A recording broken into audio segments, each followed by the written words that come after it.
Mesdames et messieurs, bonsoir et bienvenue dans cette nouvelle édition du soir. Il est 20h. Tout de suite, c'est les titres.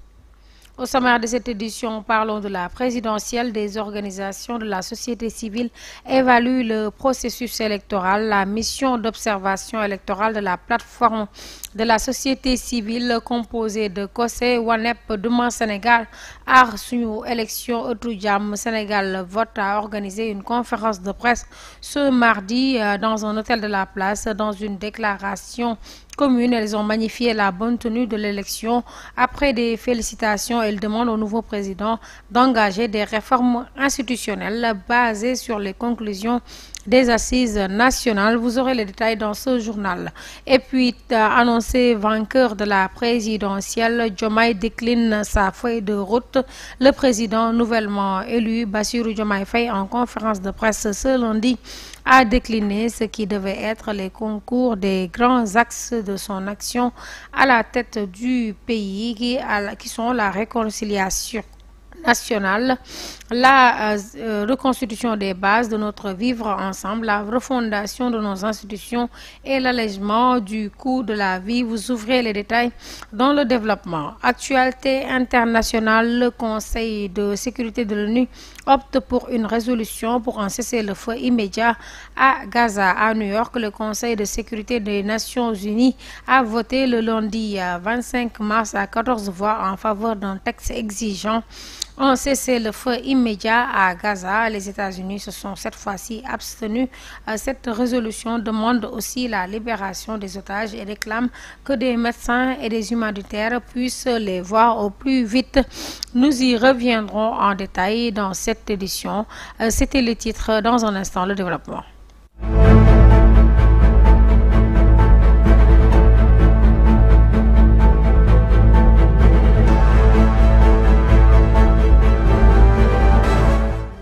Présidentielle, victoire énormissime pour Bassirou Diomaye Diakhar Faye ce dimanche 24 mars 2024. Quelques 7,5 millions d'électeurs sénégalais ont pris le chemin des urnes pour choisir leur 5e président.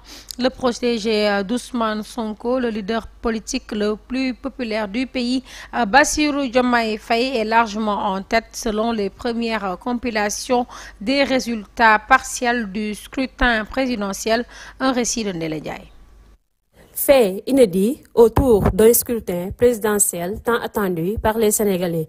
Un jour historique qui devait se solder par deux options, celle de la continuité d'un régime affaibli et désarçonné par plusieurs séquences de la vie démocratique, balafrée, et celle de la rupture, annonçant un nouveau cycle politique.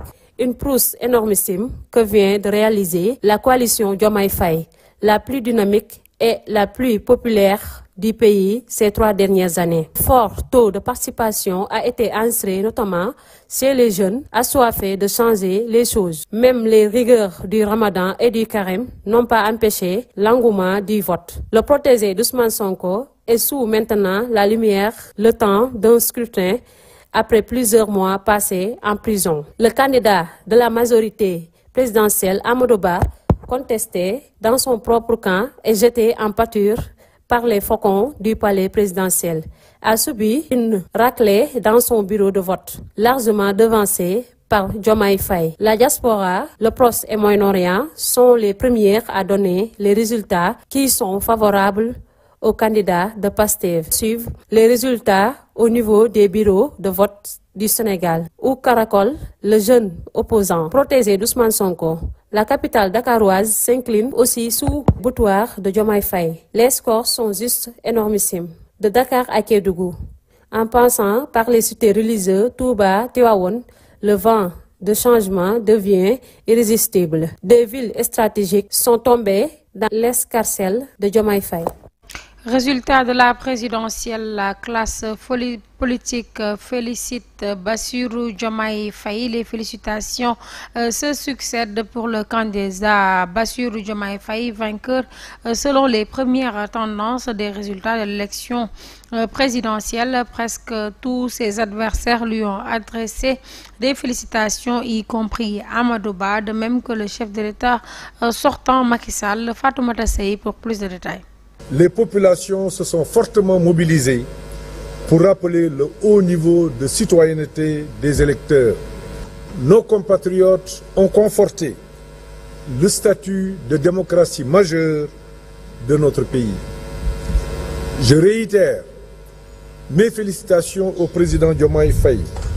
Amadou Ba dit qu'enfin et félicite Bassirou Diomaye Faye, le candidat du pouvoir et principal adversaire du nouveau vainqueur de l'élection présidentielle au premier tour selon les premières tendances, entrevoyées pourtant au second tour, mais a fini de prêter le flanc.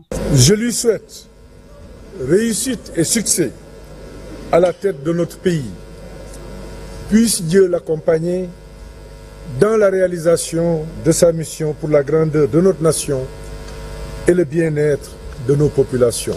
Hier déjà, dès la sortie des urnes des premiers résultats, 7 des adversaires de Bassirou Diomaye Faye l'ont félicité à travers des communiqués publiés sur les réseaux sociaux. Il s'agit de Pape Djibril Fall, Anta Babacar Ngom, Mamboy Diao, professeur Daouda Ndiaye, Aly Ngouille Ndiaye, Mamadou Lamine Diallo. Ce lundi, l'on aperçoit celui de Khalifa Babacar Sall, Serigne Mboup, de Aliou Mamadou Dia et du chef de l'État sortant, Macky Sall. Maintenant, il ne reste plus qu'à attendre la confirmation des résultats provisoires pour que Bassirou Diomaye Faye soit installé dans ses nouvelles fonctions de président de la République du Sénégal. Merci Fatoumata Sey. Et puis la coordination des experts électoraux dessert un satisfecit au Sénégal. La coordination des experts électoraux a fait face à la presse ce mardi à la maison.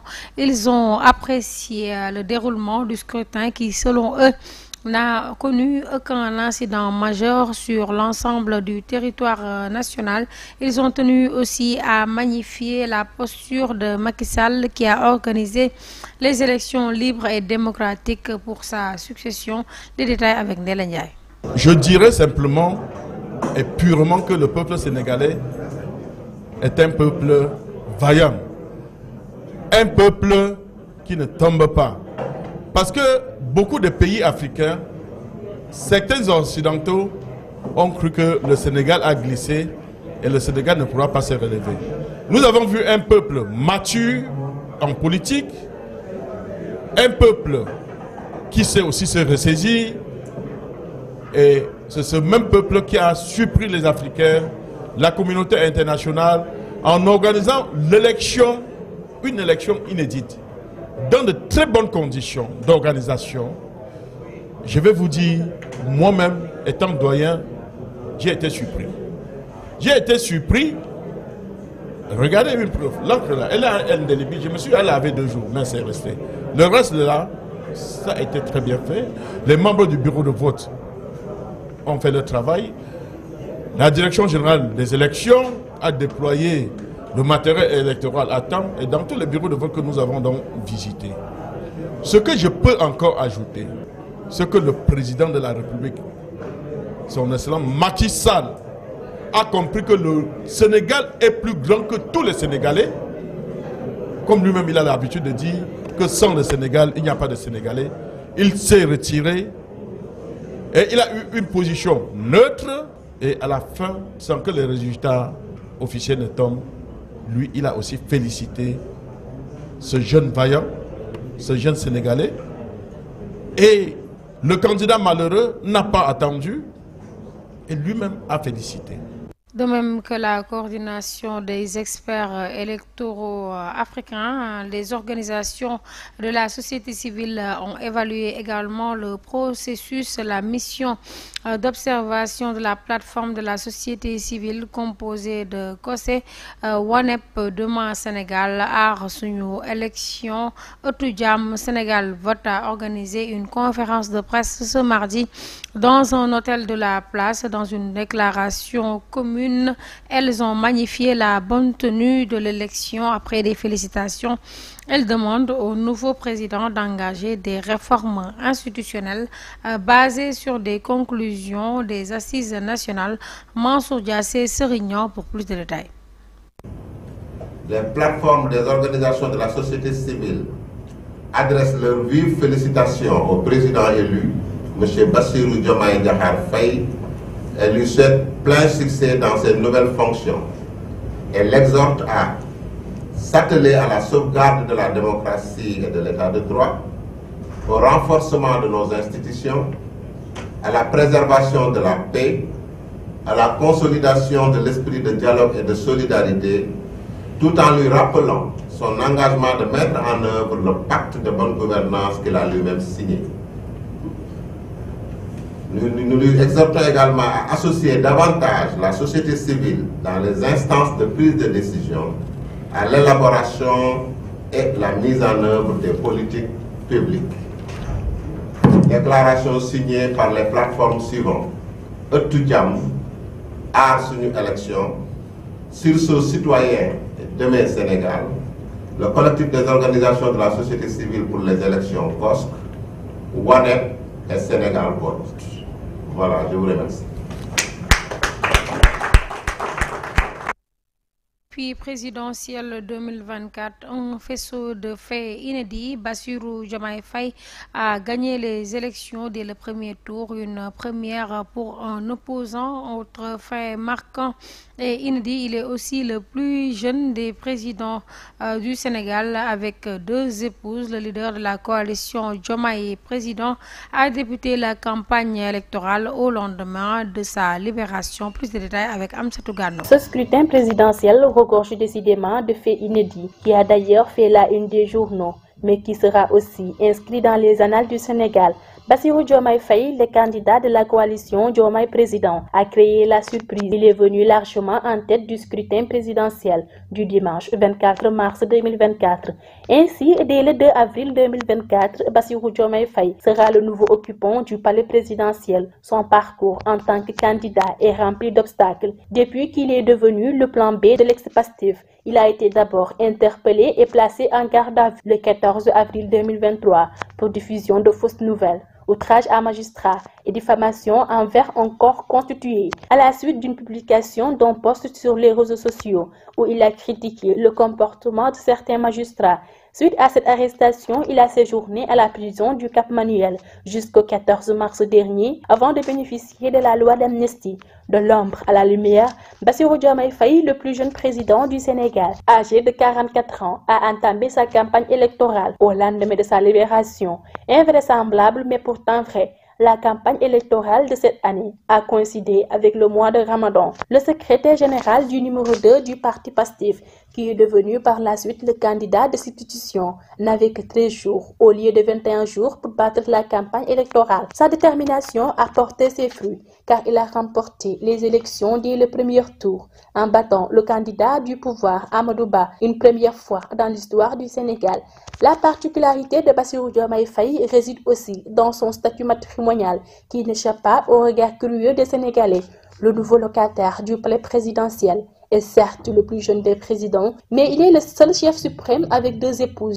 Restons dans le même sillage. Première sortie, le président Bassirou Diomaye Diakhar Faye félicite les Sénégalais et le président sortant, le nouveau chef de l'État, Bassirou Diomaye Faye, a fait sa première sortie médiatique ce lundi 25 mars, une occasion pour lui de revenir sur la tenue du scrutin de ce 24 mars, mais aussi de féliciter le peuple sénégalais de sa maturité, mais également de féliciter son homologue prédécesseur Macky Sall et l'ensemble des candidats. Bassirou Diomaye Faye, que nous écoutons. Rendant grâce à Dieu de nous avoir permis de vivre ce moment historique de la vie de notre nation, je voudrais remercier le peuple sénégalais pour le choix porté sur ma personne et au-delà de ma personne sur le projet que je porte et partage avec de nombreux compatriotes.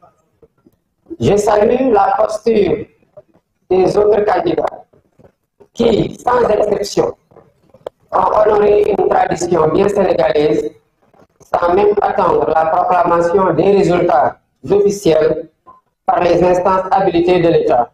Je salue la posture du président Macky Sall, dont la vigilance et l'engagement ont permis de garantir un scrutin libre, démocratique et transparent, assurant ainsi un résultat reconnu par tous les protagonistes. Je remercie et félicite aussi tous les leaders de partis politiques, associations mouvements citoyens et personnalités indépendantes qui ont cru en notre projet et rejoint ou soutenu la coalition Diomaye Président.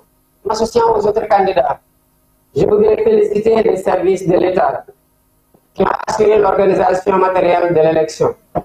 Les observateurs internationaux que j'associe également à mes remerciements témoigneront sans doute de la régularité des scrutins.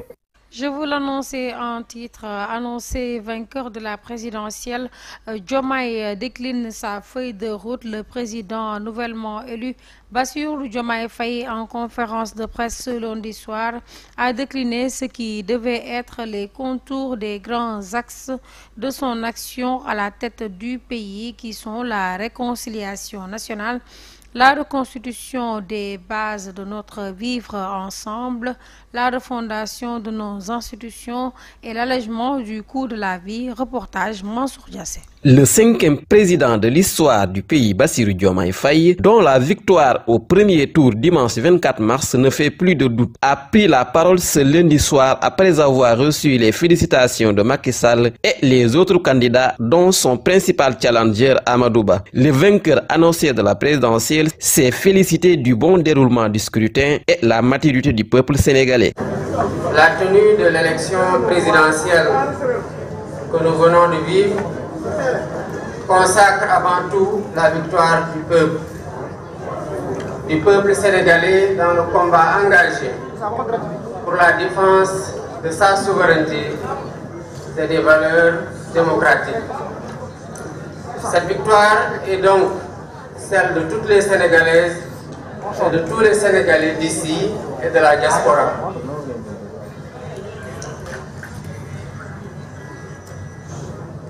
Rendant grâce à Dieu de nous avoir permis de vivre ce moment historique de la vie de notre nation, je voudrais remercier le peuple sénégalais pour le choix porté sur ma personne et au-delà de ma personne sur le projet que je porte et partage avec de nombreux compatriotes. Je salue la posture des autres candidats qui, sans exception, ont honoré une tradition bien sénégalaise sans même attendre la proclamation des résultats officiels par les instances habilitées de l'État. Leurs messages de félicitations sont le témoignage éloquent de leur grandeur, de leur humilité, de leur attachement aux valeurs républicaines et aux principes démocratiques. Je salue la posture du président Macky Sall, dont la vigilance et l'engagement ont permis de garantir un scrutin libre, démocratique et transparent, assurant ainsi un résultat reconnu par tous les protagonistes. Le nouveau président s'engage à gouverner avec humilité dans la transparence et combattre la corruption. En m'élisant président de la République, le peuple sénégalais a fait le choix de la rupture pour donner corps à l'immense espoir suscité par notre projet de société, que notre projet de société a suscité, et donner corps à ses aspirations. Je m'engage à gouverner avec humilité, dans la transparence, à combattre la corruption dans toutes les échelles, à toutes les échelles. Je m'engage à me consacrer pleinement à la refondation de nos institutions et au renforcement des fondements de notre vivre ensemble. Le candidat du changement de système et d'un panafricanisme de gauche estime que le Sénégal restera un pays ami et allié de tous les partenaires qui s'engagent dans une coopération vertueuse et respectueuse. Je lance un appel à nos frères et sœurs africains pour qu'ensemble nous consolidions les acquis obtenus dans les processus de construction de l'intégration de la CEDEAO, tout en corrigeant les faiblesses et en changeant certaines méthodes, stratégies et priorités politiques. Je mènerai des actions similaires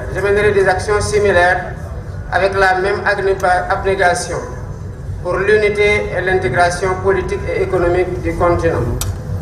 je voudrais dire à la communauté internationale, à nos partenaires bilatéraux et multilatéraux, que le Sénégal tiendra toujours son rang. Il restera le pays ami et l'allié sûr et fiable de tout partenaire qui s'engagera avec nous dans une coopération vertueuse, respectueuse et mutuellement productive. Actualité internationale au Mali, la période de transition se termine officiellement, mais les autorités restent en place au Mali. Le 26 mars, c'est la date de la chute de la dictature militaire du général Moussa Traoré en 1991. 33 ans plus tard, ironie de l'histoire, ce jour marque officiellement la fin de la période de transition qui s'est ouverte avec le coup d'État militaire d'août 2020, mais en dépit des engagements pris par les actuelles autorités maliennes de transition, dans les faits, ces dernières sont toujours bien en place et semblent déterminées à rester au pouvoir. Le décret présidentiel signé par le colonel Assimi Goïta il y a 2 ans, le 6 juin 2022, allongeait la durée de la transition de 24 mois. À compter du 26 mars 2022, cet engagement n'aura pas été donc respecté et l'élection présidentielle qui devait avoir lieu le mois dernier a été reportée il y a 6 mois lors de l'annonce. Bamako évoquait un léger report, mais à ce jour, aucune nouvelle date n'a été fixée. Et puis Donald Trump face à la justice, une caution réduite et une date de procès ont confirmé. La bonne nouvelle pour Donald Trump, c'est que ses biens, ses actifs mobiliers et immobiliers ne seront pas saisis. Le 25 mars, il vient d'envoyer un message à ses partisans pour leur dire que la Trump Tower reste sa priorité et que c'est une énorme victoire. Il avait jusqu'à ce jour date butoir pour présenter une caution de 454 millions de dollars, demande auquel il est condamné dans l'affaire de la surévaluation de ces mêmes actifs au civil. L'autre moins bonne nouvelle, c'est que son procès au pénal dans l'affaire de l'actrice de porno Stormy Daniels ne sera pas repoussé davantage. Il commencera bien le 15 avril. De nouveaux documents avaient été reçus, mais ils ne justifient pas un nouveau report selon le juge. Le Conseil de sécurité de l'ONU adopte une résolution pour un cessez-le-feu immédiat à Gaza. À New York, le Conseil de sécurité des Nations a voté ce lundi 25 mars à 14 voix en faveur d'un texte exigeant un cessez-le-feu immédiat à Gaza. Les États-Unis se sont cette fois-ci abstenus. Cette résolution demande aussi la libération immédiate des otages et réclame que des médecins et des humanitaires puissent les voir au plus vite. Il aura fallu 5 mois et 3 semaines au Conseil pour s'entendre et demander de stopper les bombardements d'une seule voix. Mesdames et messieurs, c'était tout pour ce journal. Merci d'avoir suivi